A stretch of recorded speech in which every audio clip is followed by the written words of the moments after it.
আসসালামু আলাইকুম রাসেল ভাই, আশা করি ভালোই আছেন। আমি মামুন আব্দুল্লাহ লিখছি বাগেরহাট ফকিরহাট থেকে। ভূত এফএমে পাঠানো এটা আমার দ্বিতীয় ইমেল।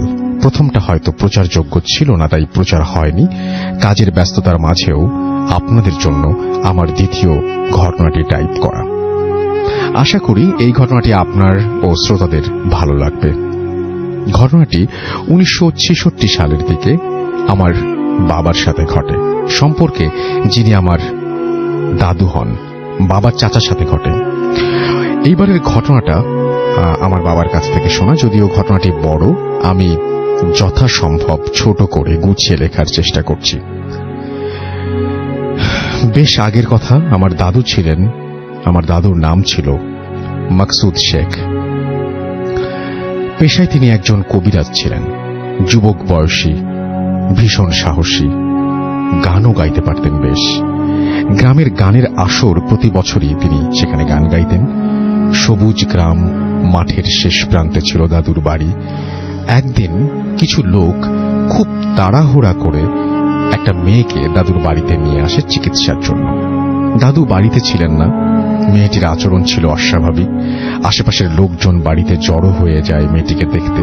দাদুকে ডাকা হলো। তিনি বাড়ি থেকে লোকসমাগম কমিয়ে দিলেন এবং মেয়েটির চিকিৎসা শুরু করলেন। কিন্তু মেয়েটার সেই বিভৎস আচরণ, মুখ থেকে জিহ্বা এক হাতের মতো বেরিয়ে বারবার মাটি স্পর্শ করছিল, রক্ত লোলুপ দুটো চোখ, নিজের চুল নিজ হাতেই ছেঁড়া, এগুলো যেন দাদুকে একদমই আটকাতে পারছিল না। অবশেষে তিনি পারেন, যেটা ছিল সাময়িক একটা চিকিৎসা মাত্র। মেয়েটিকে তেল পড়া, পানি পড়া ইত্যাদি দিয়ে তার পরিবারকে বলে দেন পরের সপ্তাহে আবার নিয়ে আসতে। দাদুর দিনগুলো অন্য কয়েকটি দিনের মতোই কাটছিল। হঠাৎ একদিন রাতে তিনি একটা স্বপ্ন দেখেন। স্বপ্নে তার সামনে বিভৎস, কুৎসিত, বিকৃত চেহারার মাঝ বয়সী এক নারী অবয়ব উপস্থিত হয় এবং বলে, আমাকে ওর থেকে আলাদা করিস না, এতে তোর অমঙ্গল হবে। ঘুম ভেঙে যায় দাদুর এবং বিষয়টা সাধারণভাবে নিয়ে উড়িয়ে দেন। ঠিক তার পরদিন রাতে আমার দাদি একটি স্বপ্ন দেখেন, যেখানে একটি বিকৃত নারী অবয়ব উপস্থিত হয়ে আমার দাদিকে বলে যায়, তোর স্বামীকে বলে দিস আমাকে ওর থেকে আলাদা না করতে। সকালে বিষয়টা দাদুর সঙ্গে শেয়ার করে এবং তিনি দাদিকে বলেন, ওটা কোনো ব্যাপার না, ঘুম ভালো হয়নি তোমার, এজন্য এমনটা দেখছো। তিনি দাদিকে কিছু নিয়ম কানুন বলে দেন এবং ঘুমানোর আগে তাকে এগুলো পালন করতে বলে দেন। দিনকাল ভালোই চলছিল। 7 দিন পরে সেই মেয়েটিকে দাদুর কাছে আনা হয়। মেয়েটির অবস্থা বেশ বাজে ছিল। আমার দাদু তা ভালোভাবে বুঝতে পারলেন। তার কবিরাজি দক্ষতার ব্যবহার করে তিনি দেখলেন মেয়েটির সঙ্গে একটা জিন আছে, যেটা ছিল একটা মহিলা জিন। তার পরিবারকে কথাটা জানানো হলে তার দাদুর ওপর চিকিৎসার ভার দেন তারা। টুকটাক এইসব জানতেন দাদু। বেশ কিছু সময় ধরে কবিরাজি চালিয়ে জিনটাকে বিদায় করলেন তিনি। এবং কে জানত যে বিদায় করা ওই জিনটি আমার দাদুর সংসার জীবন এক সময় কাল করে দেবে, কাল হয়ে আসবে। আমার দাদি ছিলেন গর্ভবতী। কোনো একটা কারণে আমার দাদি একদিন রাতে বাইরে আসলেন, হাতে হ্যারিকেনের আবছা আলো। সে আলোয় তিনি উঠোনের পাশে থাকা সজনে গাছের নিচে কিছু একটা দেখতে পেলেন। গোয়ালের গরু টরু হতে পারে ভেবে তিনি একটু কাছে এগিয়ে দেখার চেষ্টা করলেন। কাছে গিয়ে তিনি যা দেখলেন এর পেছনে কোনো যুক্তি খাটে না। তিনি দেখলেন সজনে গাছের নিচে বসে আছে তার রাতের স্বপ্ন দেখা সেই বিভৎস নারীর অবয়বটি, যার গলায় ছিল লাল লাল গোল ছোপ, রক্তের মতো চোখ। এক দৃষ্টিতে তাকিয়ে আছে দাদির দিকে। এই দৃশ্য দেখে দাদি আর নিজেকে ঠিক রাখতে পারলেন না। চিৎকার দিয়ে জ্ঞান হারান তিনি। জ্ঞান ফিরলে তার সাথে ঘটে যাওয়া সবকিছু তিনি খুলে বলেন। পরদিন দাদু তার বাড়ি বন্ধ করে দেন। এরপর বেশ কিছুদিন তেমন কিছু আর হয়নি। একদিন রাতে দাদি পেটে খুব ব্যথা অনুভব করেন। প্রথমবারের মতন বাচ্চা প্রসব করেন তিনি। দাইমা বাচ্চা হাতে নিয়ে নিজেই অবাক। বাচ্চাটি ছিল মৃত এবং তার গলায় ছিল লাল লাল ছোপ, চোখ দুটো ছিল রক্তের মতো লাল, যেন দাদির সেই রাতে সজনে গাছের নিচে দেখা সেই নারীর অবয়বের একটি মূর্তি। পরিবারের শোকে ছাপ। তাড়াতাড়ি দাফন কার্য শেষ করা হয় বাচ্চাটার। এই মর্মান্তিক ঘটনার পর 2-3 মাস সবকিছু স্বাভাবিক ছিল। একদিন পাশের গ্রামের একটা পালা গানের মঞ্চে ডাক পান দাদু। সময় মতো সেখানে উপস্থিত হন। অনুষ্ঠান শেষ করে মাঝরাতের দিকে বাড়ির উদ্দেশ্যে রওনা করলেন। কে জানত ওই রাতে আশাতীত একটা ভয়ঙ্কর ঘটনা ঘটে যাবে তার সাথে। বাড়ি ফেরার পথ ছিল একটা নদীর রাস্তা ধরে ওই রাতে খেয়া ঘাটে পৌঁছালেন দাদু। একটা মাত্রই ডিঙি ঘাটে ছিল। নদী পার হলেন তিনি। নদীর অদূরে ছিল একটা শ্মশান ঘাট, যেটার সামনে থেকেই বাড়ি আসতে হতো। শ্মশান ঘাট পার হলেন। ঘুটঘুটে অন্ধকার, নিস্তব্ধতা বিরাজ করছিল চারিদিকে। হাতে 3 ব্যাটারির একটা টর্চ নিয়ে এগিয়ে যাচ্ছিলেন। হঠাৎ তিনি নাকে খুব বাজে একটা গন্ধ পেলেন এবং অনুভব করলেন তার পেছনে কেউ একজন আছে। হতে পারে গ্রামের অন্য কেউ, এটা ভেবে টর্চটা ঘুরিয়ে মারেন, কিন্তু কিছুই দেখতে পান না। তার মনের মধ্যে একটা কামড় দিয়ে উঠল। জলদি দোয়া পড়ে নিজের শরীরটা বন্ধ করে নেন এবং আবার বাড়ির পথে যাত্রা শুরু করেন। কিন্তু তার মধ্যে একটা অস্বস্তি কাজ করেই যাচ্ছিল। মাঠের শেষে ছিল কাঁঠালতলার সেই বিরাট বাগান। দিনের বেলা একা সেখানে কেউ যায় না, আর রাতের বেলা ওখান দিয়ে আসা রীতিমতো অসম্ভব। দাদুর চলাচল ছিল ওই রাস্তা দিয়ে, তবুও ওই রাতে ওখান দিয়ে যেতে হবে এটা ভেবে নিজে একটু ঘাবড়ে যাচ্ছিলেন। কি আর করার, রাত্রি অনেক হয়েছে। অল্প সময়ে বাড়ি যেতে হলে সেই রাস্তাই ধরতে হবে। তাই বেশি কিছু না ভেবে ওই রাস্তা দিয়ে বাড়ির পথে যাত্রা শুরু করলেন। বেশ কিছু দূর এগিয়ে যাবার পর তার নাকে তিনি গন্ধটা পেলেন। গন্ধটা স্বাভাবিক থেকে তীব্রতর হতে লাগলো। তিনি নিজেকে বোঝাতে চাইলেন, না, এটা এমন কিছু না, কিন্তু ভয় তাকে জাপটে ধরেছিল চারিদিক থেকে। পেছন থেকে এবার অদ্ভুত কিছু আওয়াজ তার কানে আসলো। তিনি পেছনে একবারও তাকাননি, তাই টর্চ হাতে সোজা এগিয়ে যান। হঠাৎ তার মনে হলো শুকনো পাতার ওপর দিয়ে কেউ হাঁটলে যেমন মরমর আওয়াজ হয়, এমন আওয়াজ করে কেউ একজন তার পাশে হাঁটছে। মনের অজান্তে পাশের ভয়ঙ্কর বাগানের দিকে তার টর্চের আলো চলে যায়। টর্চের আলোয় তিনি যা দেখতে পান তা হয়তো সেটাই তার জন্য ওই রাতে অপেক্ষা করছিল। হালকা আলোতে তিনি দেখতে পেলেন পাশের একটা কবরের মাটি ভেঙে যেন একটা বের হয়ে আসছে। শেয়াল টেয়াল হবে হয়তো, এটা ভেবে নিলেন তিনি, কিন্তু না, ওটা আর কিছুই ছিল না। ওটা ছিল দাদুর স্বপ্নে দেখা সেই বিভৎস নারীর অবয়বটি। দাদু বুঝতে বাকি রইল না আজ খুব খারাপ কিছু ঘটতে চলেছে তার সাথে। হঠাৎ করে লাইটটা হাত থেকে পড়ে বন্ধ হয়ে যায়। ভয়ে একদম গ্রাস করে ফেলে তাকে। কি করবেন ভেবে পাচ্ছিলেন না। ঘুটঘুটে অন্ধকারের মাঝে নিজেকে অসহায় মনে হলো। এইবার সেই নারী অবয়বটি বলতে থাকলো, তোকে বলেছিলাম আমাকে ওর থেকে আলাদা করিস না।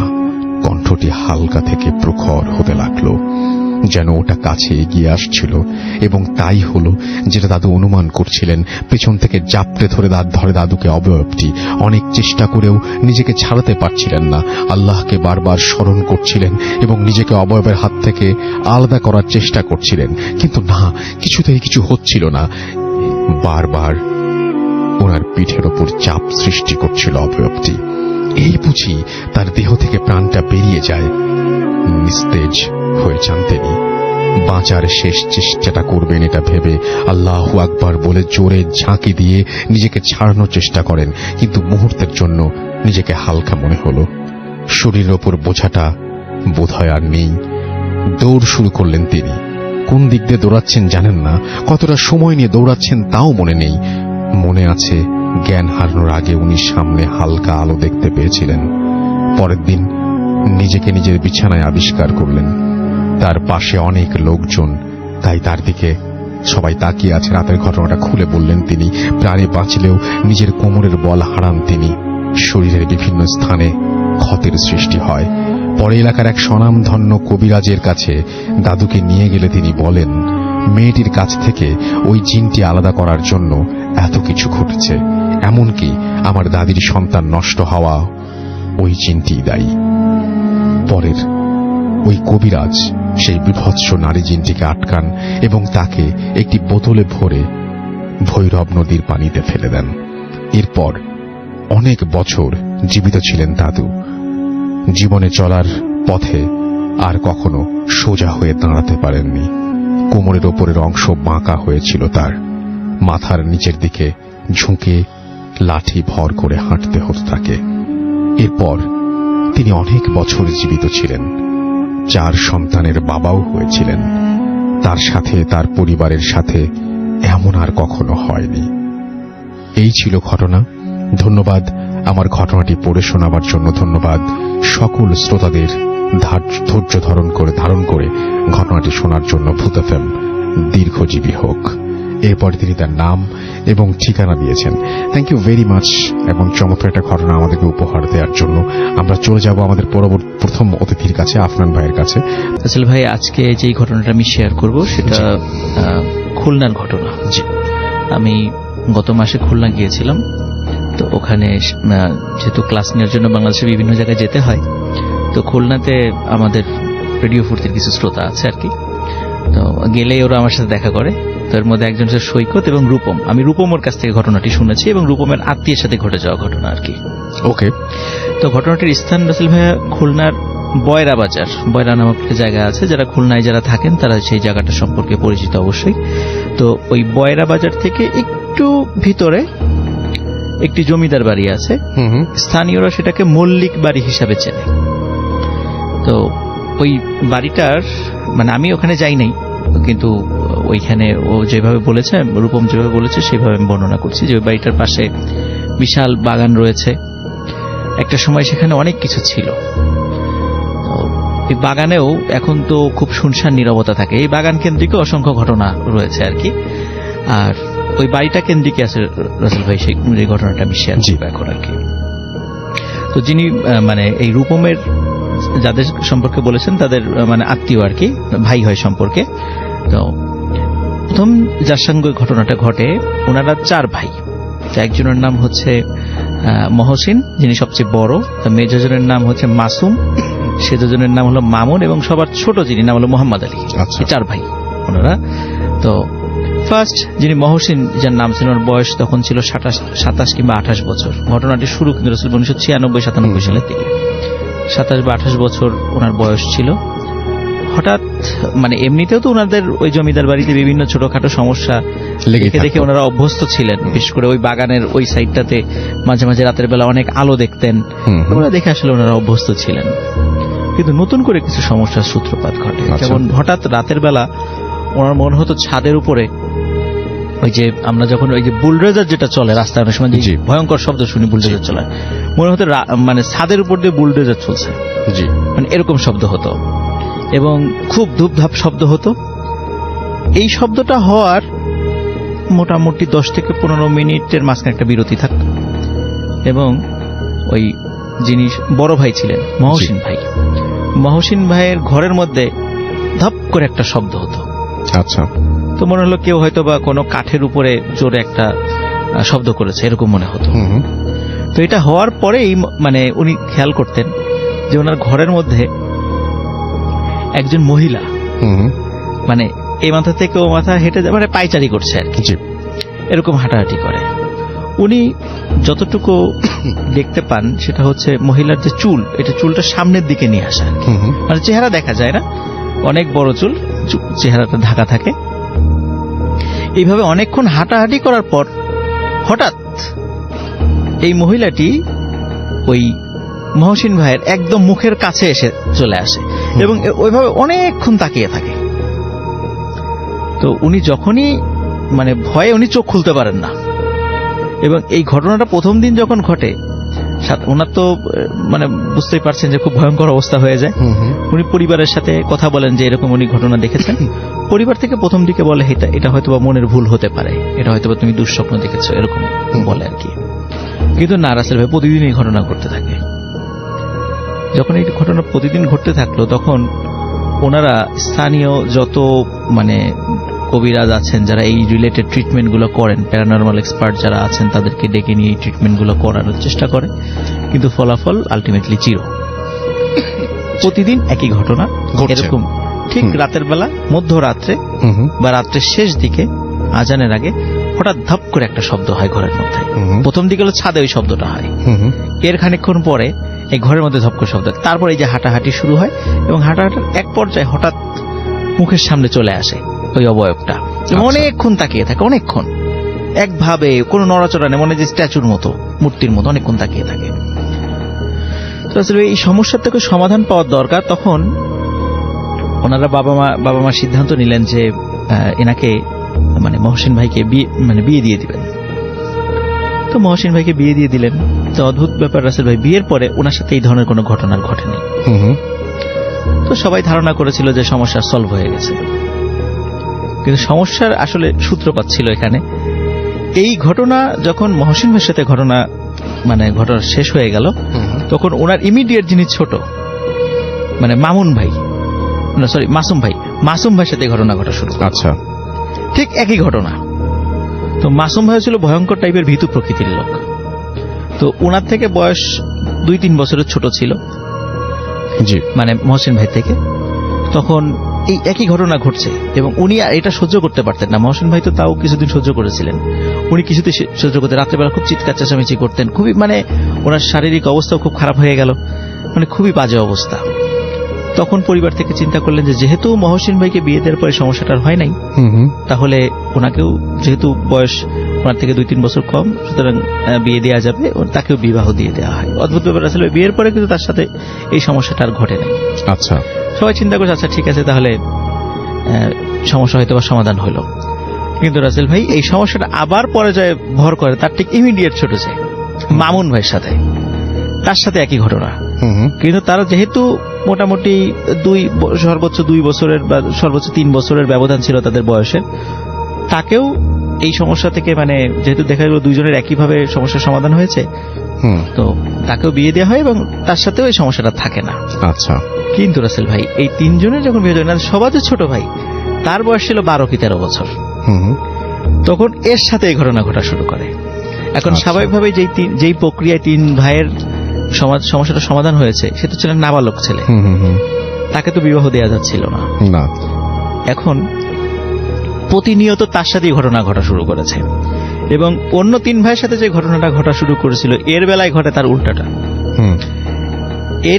এর কি হয়, যিনি মোহাম্মদ আলী ভাই, যিনি এখনো হয়তো শুনছেন আজকের ঘটনা আর কি, তো উনি প্রথম দিকে যেহেতু বড় 3 ভাইয়ের সাথে ঘটনাটা ঘটছিল, উনি ছোট মানুষ ছিলেন, তো প্রথম দিকে চিন্তা করে ইস আমার সাথে যদি ঘটনাটা ঘটতো, উনি মানে এটা খুব এক্সাইটেড ছিলেন। আচ্ছা, তো সত্যি যখন ওনার সাথে ঘটনাটা ঘটা শুরু করলো, উনি কিন্তু রাসেল ভাই ভয় পান নাই।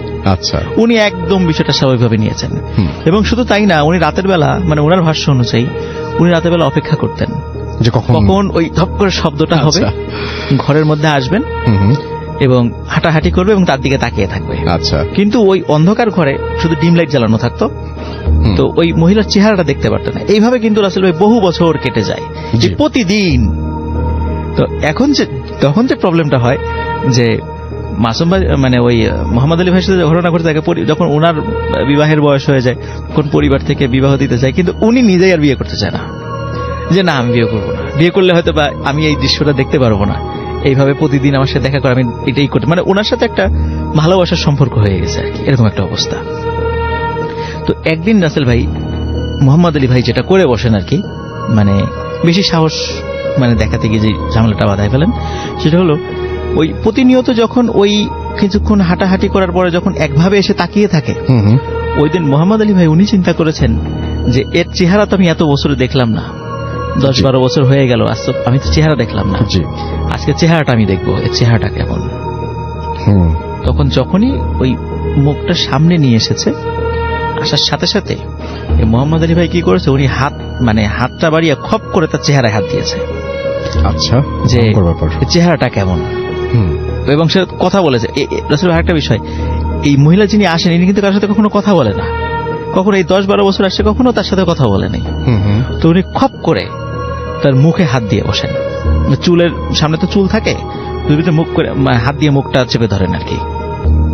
তো মোহাম্মদ আলী ভাইয়ের ভাষ্য অনুযায়ী উনি যখন মুখটা চেপে ধরেছেন, তখন ওনার কাছে মনে হয়েছে যে মানে 100 বছরের উপরে যে বয়স্ক লোকের চামড়া যেভাবে ঝুলে পড়ে, খসখসে হয়ে যায়, ঠিক এবং খুব শক্ত টাইপের একটা চেহারায় উনি হাত দিয়েছেন, এরকম মনে হয়েছে।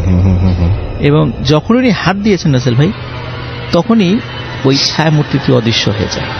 আচ্ছা, অদৃশ্য হয়ে যাওয়ার পর এরপরে বেশ কিছুদিন ওই বাসায় আর এই ধরনের ঘটনা ঘটে না। কিন্তু মোহাম্মদ আলী ভাই উনি মন থেকে চাইতেন যে সে আবার আসুক, কিন্তু বেশ কিছুদিন যাবত সেটা আর আসে না। পরবর্তীতে আবার আসা শুরু করে, কিন্তু মোহাম্মদ আলী ভাই আর কখনো সাহস করে ওই কাজটা করেন নাই। স্বাভাবিকভাবে আসে। তখন পরিবার থেকে চিন্তা করলো যে একে বিয়ে দিয়ে দেওয়া হোক। যখন উনি পরিণত বয়স হয়েছেন তো তাকেও বিয়ে দেওয়া হয়। কিন্তু রাসেল ভাই বিয়ের পরে কিন্তু অন্য 3 ভাইয়ের যেভাবে সমস্যাটা হয় নাই, ওনার বেলায় কিন্তু এই সমস্যাটা রয়ে গিয়েছিল অনেকদিন এরকম ছিল। পরবর্তীতে বেশ বিয়ের যখন ওনার বাচ্চা কাচ্চা হয়েছে তারপরে এই সমস্যাটা চলে গেছে। এখন রাসেল ভাই ওই বাসায় যেই ঘটনাটি ঘটে, এখন পর্যন্ত ওই ছায়ামূর্তিকে কেউ দেখে না। এখন পর্যন্ত ওই বাড়িতে আর কোনো পুরুষ লোক ওইভাবে নাই, ওই ছায়ামূর্তিকে কেউ দেখে না। কিন্তু ওই ছাদের উপর ওই শব্দগুলো এবং রাতের বেলা ঘরের মধ্যে ওই ধপ করে একটা শব্দ, এটা সবাই শোনে এখন পর্যন্ত। এবং কিন্তু এখন পর্যন্ত ওই ছায়ামূর্তিকে মানে কারোর সামনে এখন পর্যন্ত আসে না, কিন্তু ভবিষ্যতে আসবে কিনা এখনো কিন্তু আমরা জানি না। আমার পরিবার থেকে বলছে যে হয়তো ভবিষ্যতে আমাদের পরিবারের আরো কারোর সাথে এই ঘটনাটি ঘটতে পারে। কিন্তু স্টিল নাও বেশ এই ঘটনাটির এন্ডিং হয় রাসেল ভাই 2015 সালে। 96 সাল থেকে শুরু, 2015 সালে ঘটনাটা মানে আপাতত এন্ডিং, হয়তো বা ভবিষ্যতে আবার ঘটতে পারে। আর ওনার বাড়িটা স্পেশালি মানে অত্র অঞ্চলে মল্লিক বাড়ি হিসেবে পরিচিত, এবং ওই জায়গাটা যে ভয়ঙ্কর এটা মোটামুটি সবাই জানেন। আর রূপম ভাই ওনাদেরই আত্মীয়, এবং আত্মীয়ের মাধ্যম দিয়েই ঘটনাটি আজকে সংগ্রহ করেছি। এটা ছিল রাসেল ভাই ফার্স্ট স্টোরি। হাফেজ মাইনুদ্দিন ভাইকে দিয়ে শুরু করি। মাইনুদ্দিন ভাই, আসসালামু আলাইকুম, কেমন আছেন?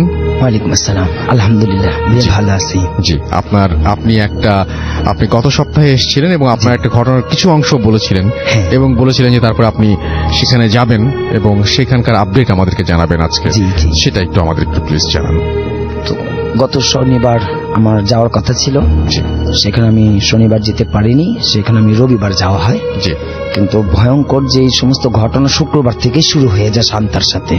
জি, শুক্রবার রাত সেখানে যে সমস্ত দুর্ঘটনাগুলো ঘটে সেটা আমাদেরকে যে বলা হয় আমাকে, সেটা হচ্ছে গত শুক্রবার রাত 2টা বা 2:30টার দিকে ওনার শান্তার সাথে থাকতে অনেকেই ভয় পাইতেছিল। তো ওনার সাথে ওনার ফুপি থাকতো। সেই শুক্রবার রাতে তার সাথে তার ফুপি ছিল।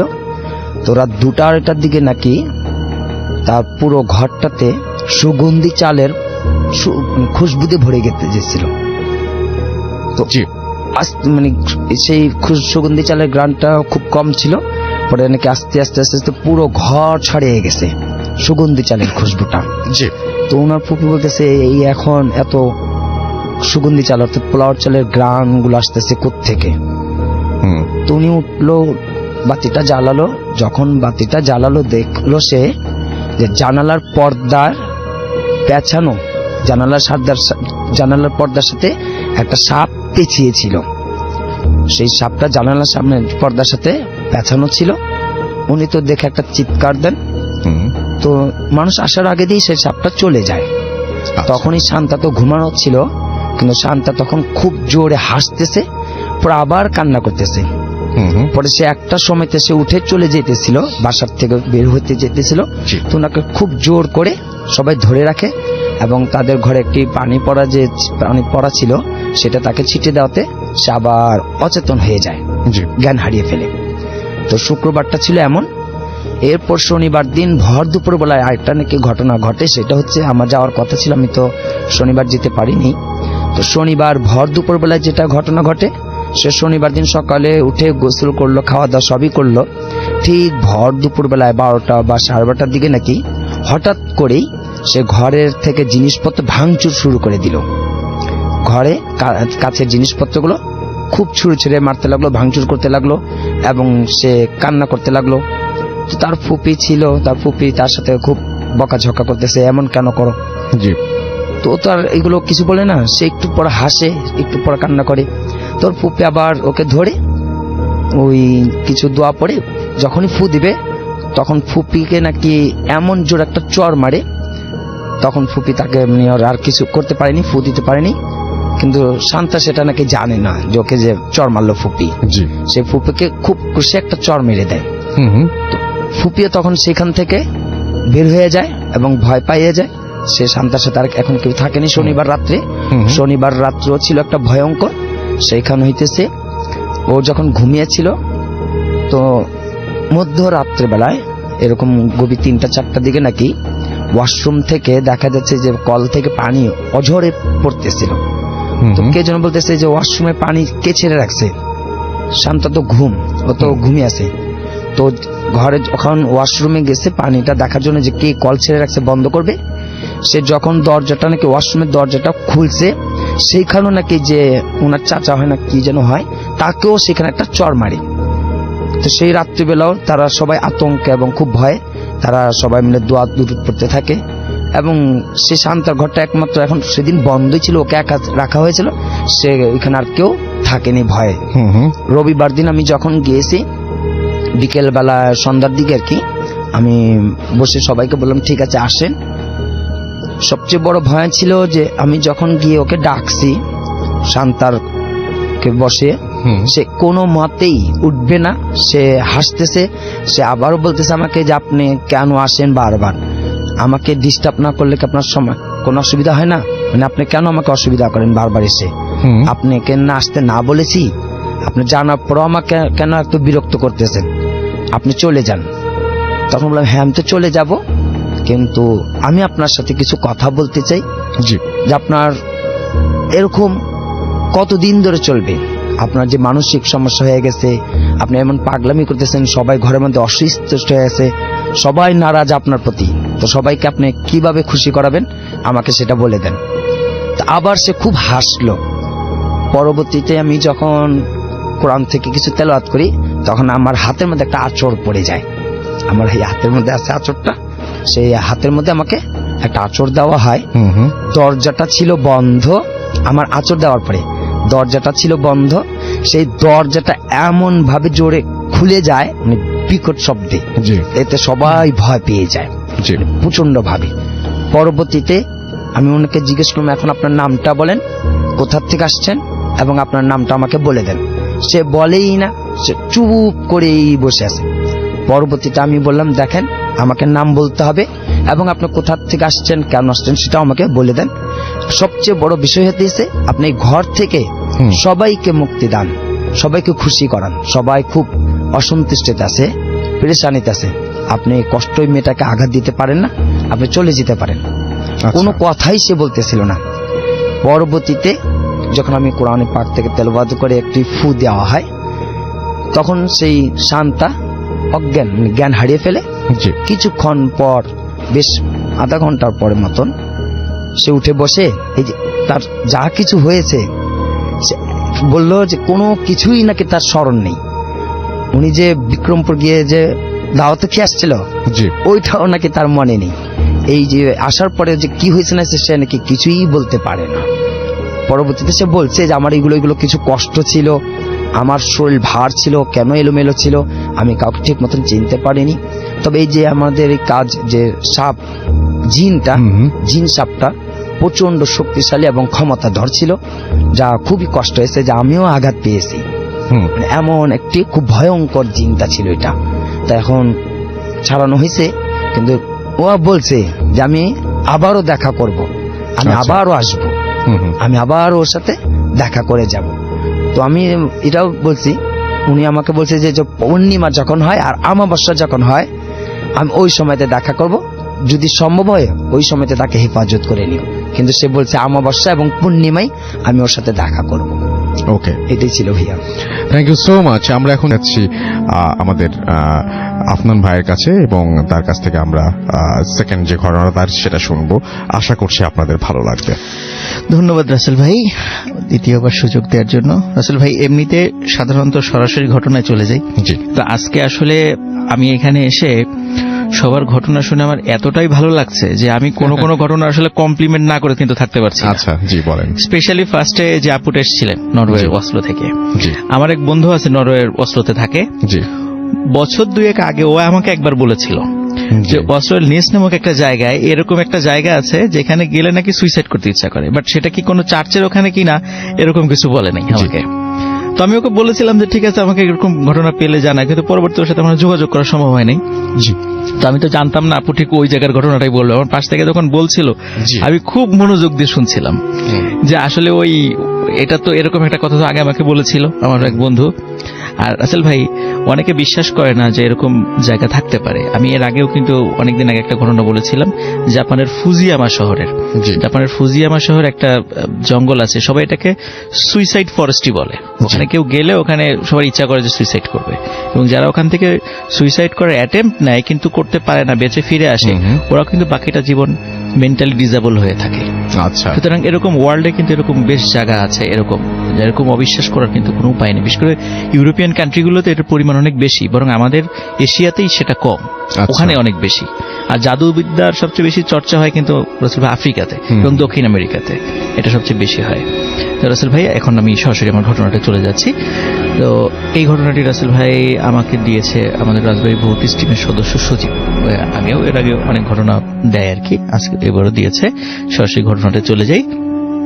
ঘটনাটির সময়কাল রাসেল ভাই 1997 সালের দিকের ঘটনা। জি। এই ঘটনাটি মানে একটু ব্যাকগ্রাউন্ড আমাকে একটু নিয়ে আসতে হবে বলার জন্য।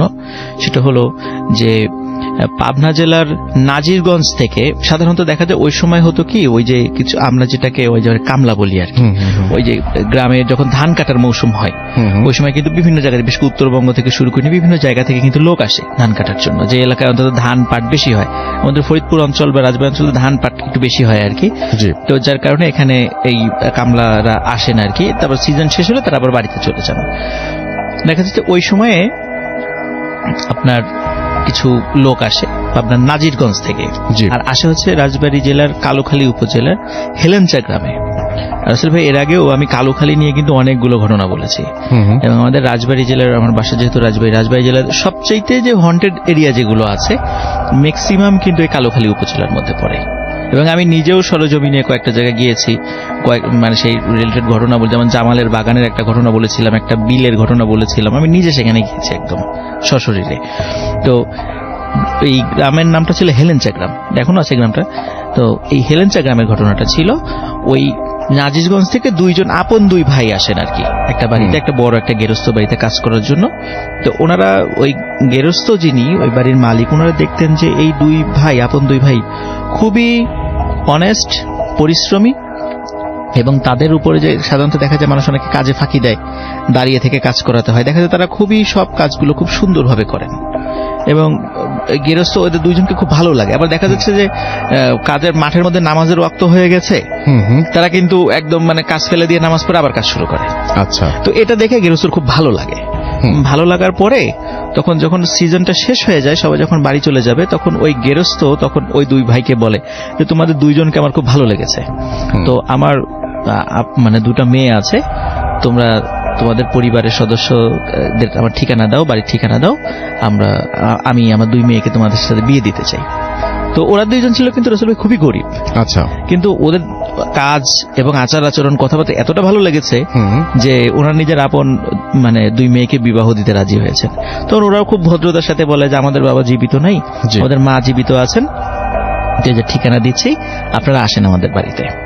ভাই ঠিক আছে, ভালো, মানে উনি যথাযথভাবে তার মায়ের কাছে বিয়ের প্রস্তাব নিয়ে যান, মাও রাজি হয় এবং মানে ধুমধামের সাথে বিয়েও হয়ে যায়। এবং বিয়ের হওয়ার পরে দেখা যাচ্ছে ভাই ওই দুই ভাইয়ের ওই নাজিরগঞ্জ এলাকায় আসলে কোনো জায়গা টাকা ছিল না, ওরকম কিছুই ছিল না, মানে একরকম ভূমিহীন লোক ছিল। তো যার কারণে তার শ্বশুর বলে যে তুমি তোমার মা সহ সবাই এখানে চলে আসো, মানে হেলেঞ্চা গ্রামে চলে আসো, এখানেই থাকো, ওখানে যেহেতু জায়গা তোমাদের ওইভাবে নাই, আর চরাঞ্চল, কষ্ট হবে, আমার মেয়ে দুটোরও কষ্ট হবে। তো সবাই মিলে হ্যালেঞ্চা গ্রামে চলে আসেন। তো চলে আসার কিছুদিন পরে, ধরেন সপ্তাহখানেক পরে, এই দুই ভাইয়ের মা হঠাৎ করে খুব অসুস্থ হয়ে পড়েন। অসুস্থ হওয়ার পরে এবং অসুস্থ হওয়ার মোটামুটি এক সপ্তাহের মধ্যে মা মারা যান। আচ্ছা। কিন্তু রাসূল ভাই এখানে একটা প্রবলেম হয়ে দাঁড়ায়, ওনার মায়ের একটা ওসিয়ত ছিল, আচ্ছা, যে ওনার হাজবেন্ডের কবরের পাশে যে ওনার কবর হয়, কবর দেয়া, এটা উনি অনেক আগে থেকে, এবং যার কাছে মানে দেখা হতো আত্মীয় স্বজন বলতে সবাইকে ওসিয়ত করে যেত আমার কবরটা যেন আমার স্বামীর কবরের পাশে হয়। আচ্ছা। যেহেতু ওনার মায়ের একটা ওসিয়ত ছিল এবং ওনার বাচ্চা দুটো ছোট অবস্থায় ওনার মা বিধবা হয়েছিলেন, এই জন্য মানে জীবনে অনেক কষ্ট করেছেন, কিন্তু এই ইচ্ছাটা অবশ্যই পূর্ণ করতে হবে। তার দুই ছেলে বলে যেভাবেই হোক দূরে হলেও আমার মাকে আমার বাবার কবরের পাশেই কবর দেব। আচ্ছা। তখন সময়টা এতটা মানে ছিল না, মানে অনুকূলে ছিল না, বর্ষাকাল শুরু হয়ে যায় তখন। আবার পথ, ওই সময় তো যোগাযোগ ব্যবস্থা তো উন্নত ছিল না হুম। যে এত দূর নিয়ে যাবে। তো এখানে রাসেল ভাই বলে রাখা ভালো যে ওই হেলেঞ্চা গ্রাম থেকে পদ্মা নদীতে আসার জন্য প্রায় 7 কিলোমিটার মানে মনে করেন যে মেঠো পথ অতিক্রম করতে হয়। আচ্ছা। তারপরে নদীতে আসার পরে শাখা নদী পার হতে প্রায় আরো নদীপথ 5-6 কিলোমিটার অতিক্রম করতে হয়। হুম হুম। তারপর মূল পদ্মা থেকে আবার নাজিরগঞ্জ যেতে কিন্তু সব মিলাই প্রায় 15 থেকে 17 কিলোমিটারের খালি নদীপথ পাড়ি দিতে হয়। আচ্ছা। এটা কিন্তু খুব সহজ পথ না। না, একেবারে না। মানে ওই সময়টাতে রাস্তা যোগাযোগ ব্যবস্থা আর এতটা ভালো ছিল না ওই অঞ্চলে। এখন একটু ভালো হয়েছে, আমি দেখছি মোটামুটি ওই অঞ্চলের রাস্তাঘাটগুলো এখন দেখছি মোটামুটি আলহামদুলিল্লাহ ভালো হয়েছে আর কি। তো এখন ওরা চিন্তা করে যে মায়ের লাশ তো নিয়ে যেতে হবে, হুম হুম। আর যেহেতু মানে লাশ মানে গ্রামের লোকজনের একটা বিষয় যে লাশ দ্রুত দাফন করে দেয়া, হুম। তখন সবাই চিন্তা করে যে যেহেতু মানে সন্ধ্যার পরে মারা যায় হুম হুম। ওনার মা, তো চিন্তা করে যে লাশটা আমরা নিয়ে যাব, রাত্রেই নিয়ে যাই, যতদূর আগানো যায়, যাতে সকাল হলেই দাফন করে দেয়া যায়। জি। তো সবাই বলে যে এত রাত্রে তো নৌকা টোকা পাওয়া যাবে না, তারপর চেষ্টা করতে তো দোষ নেই। তো হেলেঞ্চা গ্রাম থেকে রাসূল ওনারা রওনা দেওয়ার সময় তো ওনারা প্রায় 4 কিলোমিটারের পথ একটা ভ্যানে যান। হুম। তারপরে প্রায় 3 কিলোমিটার পথ একটা ঘোড়ার গাড়ি পান। আচ্ছা। এই ঘোড়ার গাড়িতে যান। এই পর্যন্ত রাসেল ভাই ওই ভ্যান চালক বা ঘোড়ার গাড়ি এই রিলেটেড কোনো প্রবলেম হয়নি। হুম। ওনারা মাঠে যখন নদীর ধারে আসেন তখন দূরে দেখেন যে একটা নৌকা অনেক দূরে, কারণ সব বর্ষাকাল ছিল তো জি। মানে মোটামুটি লোকজন একটু মাছ ধরাও ব্যস্ত ছিল। তো অনেক রাত হয়ে গেছিল ওখানে আসতে, প্রায় রাত 1টা-1:30 বেজে গেছে ওই সময়, মানে ওই নদীর ধারে আসতে ওই 5-7 কিলোমিটার অতিক্রম করতে এত সময় লেগেছে সন্ধ্যার পর থেকে। হুম। তো এখন ওনারা দূর থেকে ডাকছিলেন ওই মাঝিদেরকে। তো দেখা যাচ্ছে যে একটা মাঝারি সাইজের একটা নৌকা 2-3 জন মাঝি সহ ওখানে আসেন। বলেন কি ব্যাপার, আপনি কি হয়েছে, ডাকাডাকি করেন কেন? তো বলে যে আমার মায়ের লাশটা নিয়ে যেতে হবে নাজিরগঞ্জে, আচ্ছা। তো এখানে আপনি সাহায্য করেন। জি। বলে যে আমাদের তো এখন মাছ ধরার সময়, আমরা তো জাল ফেলেছি নদীতে, এখন তো আমরা যেতে পারবো না, আর তাছাড়া লাশ তো আমরা নেই না এইভাবে, আমরা তো এটা তো মাছ ধরা নৌকা। হুম। তো খুব অনুনয় বিনয় করেন, বলে যে আপনার মাছ ধরে সাধারণত রাত্রে কয় টাকার মাছ ধরবেন? তো বলে এত টাকার মাছ ধরবো। বলে ঠিক আছে, আপনি যত টাকার মাছ ধরবেন বাজারে বিক্রি করে আমি তার দ্বিগুণ টাকা দিব, হুম। শুধু লাশটা খালি নাজিরগঞ্জের ঘাটে আমাদেরকে পৌঁছে দেন। তখন ওরা চিন্তা করে যে ঠিক আছে, টাকা যেহেতু দিতে চাচ্ছে আর লোকটা বিপদেও পড়েছে, এটা মানবিক একটা দায়িত্ব হুম। এটা পৌঁছে দেয়া। তখন তারা রাজি হন, এবং ওরা কিন্তু মানুষই ছিল রাসেল ভাই, ওরা কোনো জিন টিন ছিল না, একদম মানুষই ছিল, নর্মাল স্বাভাবিকভাবে এ পর্যন্ত চলছিল। লাশ যখন রাসেল ভাই শাখা নদী পার হয়ে মূল পদ্মা নদীতে চলে আসে, হুম হুম। তখন নৌকা যখন যাচ্ছে আস্তে আস্তে হঠাৎ একটা অদ্ভুত ঘটনা ঘটে। কি বলেন? সেটা হচ্ছে যে ওরা দেখে নদীর মাঝখানে হুম। একটা বড় আকৃতির বক দাঁড়িয়ে আছে। আচ্ছা, খুব এখন ইন্টারেস্টিং ব্যাপার। বড় আকৃতির বক রাসেল ভাই, এর বক কিন্তু রাসেল ভাই পানির উপর দাঁড়ায় না, এটা হয়তো বা ওই চট পড়লে দাঁড়ায় এর উপরে। রাইট। এখন লোকজন চিন্তা করছে মাঝি কি ব্যাপার, এদিকে তো নৌকা তো মাঝে মাঝেই নিয়ে আসি, হুম। এই চর আসলো কোত্থেকে এখানে? বক দাঁড়িয়ে আছে রাতের বেলায়, স্পষ্ট দেখা যাচ্ছে একটা বড় আকৃতির বক, এবং অস্বাভাবিক রকমের বড়। হুম। চিন্তা করে হতেও পারে হয়তো বা রাতের বেলা অত বড় বক হতেও পারে, কিন্তু ওরা কখনো দেখে নাই। আমাদের কোনো মাঝির বয়স ছিল 60 ঊর্ধ্ব, জি। 3 জনের মধ্যে, কিন্তু এত বড় বক কখনো দেখে নাই। যাই হোক, নৌকা ওদিক দিয়েই যেতে হবে রাসেল ভাই, কিছু করার নাই। এখন বক তাদেরকে দেখে ওখানে নড়াচড়া করে না, উড়েও যায় না। জি। হঠাৎ করে রাসেল ভাই মানে এই নৌকাটা দাম করে একটা মানে কোনো কিছুর সাথে ধাক্কা খেয়ে থেমে যায়, মনে হয় নিচে কোনো চর পড়ে গেছে, এবং ওরা সবাই অবাক হয়। এটা মাঝ নদী, মানে একদম উত্তাল পদ্মা, বর্ষার সময় স্রোত, জি। এইখানে তো চর পড়ার কোনো কথা না, মানে সবাই খুব অবাক।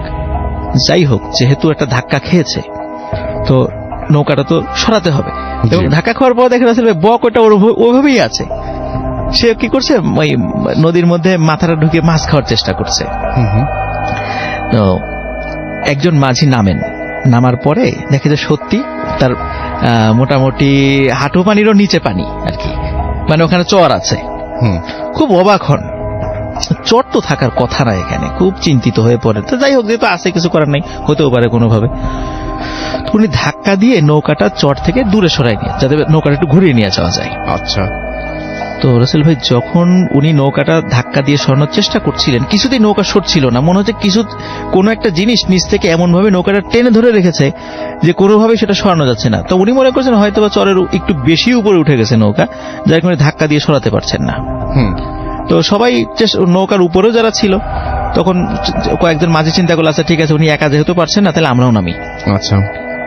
তো তারা যখন নামার অ্যাটেম্প নিচ্ছিল, হঠাৎ করে মানে কোনো কথা ছাড়াই যিনি নেমেছিলেন প্রথমে, দেখে যে উনি শুধু বলল যে ওরে আল্লাহ বলে এরকম একটা শব্দ করেছে, আর হঠাৎ করে দেখে উনি সাথে সাথে পানির নিচে তলিয়ে গেল। আচ্ছা। এবং পানির নিচে তলিয়ে যাওয়ার সাথে সাথে দেখে ওই বকটাও নাই, আর ওই যে নৌকাটা একটু দোলা শুরু করছে, মানে যে মাটির সাথে থেকে যাওয়া অবস্থাতে একটু আটসাট হয়েছিল। পরে যখন তারা বৈঠা দিয়ে পানি মাপতে গিয়ে দেখেন নিচে কোনো চর নাই।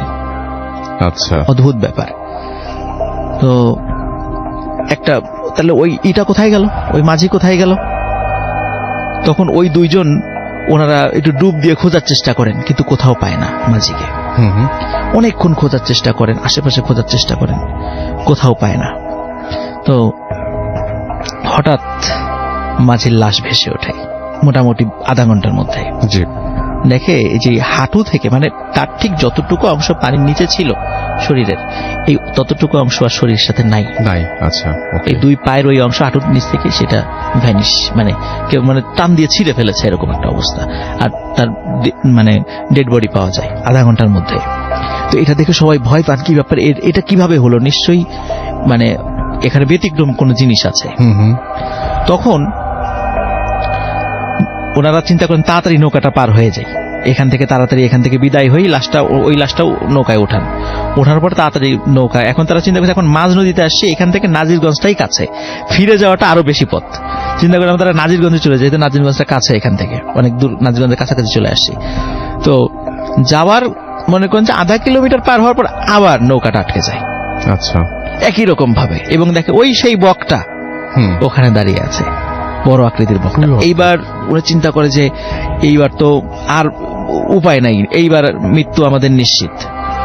তখন রাসেল ভাই একটা অদ্ভুত ঘটনা ঘটে, মানে ওখানে যারা উপস্থিত ছিল সবাই ওনার একটা অদ্ভুত ব্যাপার শুনছেন, যে তোদেরকে ছেড়ে দিব, এই মহিলার লাশটা এই পানিতে ফেলে দিতে হবে, এই শর্তে ছাড়তে পারি, না হলে কিন্তু মহিলার লাশও নিব, তোদেরকেও মেরে ফেলবো, কিন্তু তোদের লাশ আমাদের প্রয়োজন নাই, এই মহিলার লাশটা আমাদের প্রয়োজন।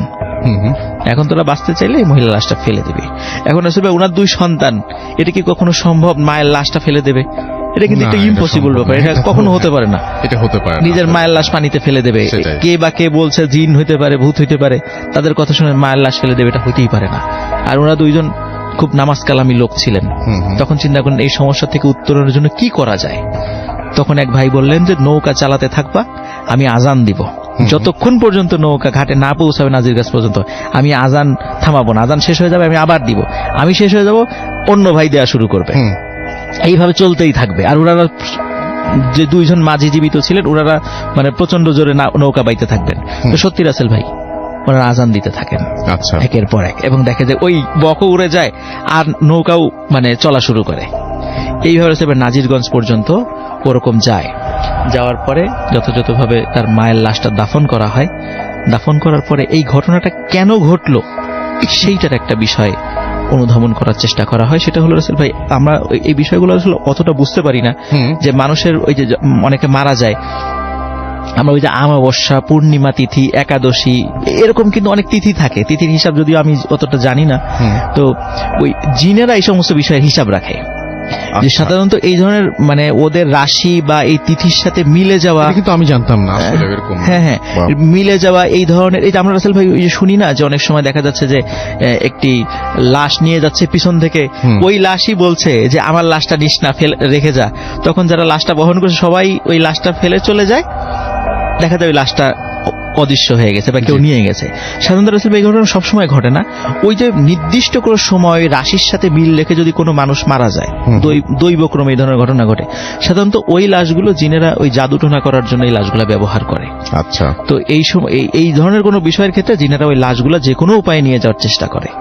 তো এই কারণেই ওই ঘটনা ঘটেছিল যে ওনার আম্মা যখন মারা গেছিলেন, তো ওই ধরনের কোনো অমাবস্যা পূর্ণিমা বা ওই তিথিগত কিছু ব্যাপার ছিল, এই জন্য জিনেরা সর্বোচ্চ চেষ্টা করেছিল লাশটা চুরি করার। কিন্তু যখনই ওই যে যখন ঘোড়ার গাড়ি বা ওই যে শেষে তখন ওখানে অনেক লোক ছিল, ওই প্রত্যেকটাই সেই, এই জন্য ওরা ওই সুযোগটা পায়নি। যখন মাঝ নদীতে চলে আসছে, আশেপাশে কোনো লোক নেই, তখন এই সুযোগটা তারা নিতে গিয়েছিল আর কি। আর যখন ওই যে ওনারা নেমেছে, ওই যে মাঝিটা নেমেছিল, মাঝিটার মৃত্যুটাও হয়েছিল জিনদের হাতে। আচ্ছা, তো যার কারণে সে আর কিছু বলে যেতে পারেনি। পরবর্তীতে ওখানে একজন বুজুর্গ ব্যক্তি উনি এইটার বলেছিলেন যে এটা এই কারণে হয়েছে। পরবর্তীতে তার মায়ের লাশটা দাফন করা হলেও রাসেল ভাই পরে যে ঘটনাটা ঘটে আমি শুনেছি যে কে বা কারা এই লাশটাও চুরি করে নিয়ে যায়। কিন্তু এটা যে কোনো মানে এখানে রাসেল ভাই বলে রাখা ভালো, জিন কিন্তু কোনো কবর থেকে লাশ চুরি করতে পারে না। আচ্ছা, সাধারণত যে সমস্ত তান্ত্রিক বা কবিরাজরা আছে এরা জিনদেরকে দিয়ে লাশগুলো চুরি করানোর চেষ্টা করে। যদি তারা ব্যর্থ হয় সেক্ষেত্রে তারাই সশরীরে এই মানে এক্সিকিউশন মিশনে নামে। সেক্ষেত্রে আমরা অনেক সময় শুনি যে অনেকের কবর থেকে মাথা কেটে নিয়ে যায়, এই হয় সেই হয়, এই ধরনের ঘটনা রাসেল ভাই তখন কিন্তু ঘটে। আর এই বিষয়টা 1997 সালের রাসেল ভাই ঘটনা, যেটা আমাদের ভৌত স্ট্রিমের সদস্যরা এটা কালেক্ট করেছে। ধন্যবাদ রাসেল ভাই। Thank you so much. খুবই অদ্ভুত টাইপের একটা ঘটনা, এবং এই ঘটনাটা শুনতে শুনতে অনেক ভালো লাগছিল, খুব অবাক হতে হচ্ছিল। আপনার ভাই আপনার কিছু মনে হয় বলার ছিল, এবং আপনার যে কাছে আবারও ফিরে আসি। থ্যাংক ইউ আফরান ভাই, চমৎকার। আমার মনে হয় প্রথম ঘটনা চাইতেও দ্বিতীয় ঘটনাটা একটু বেশি মানে আনএক্সপেক্টেড অনেক কিছু ঘটেছে এই ঘটনার মধ্যে। Thank you very much.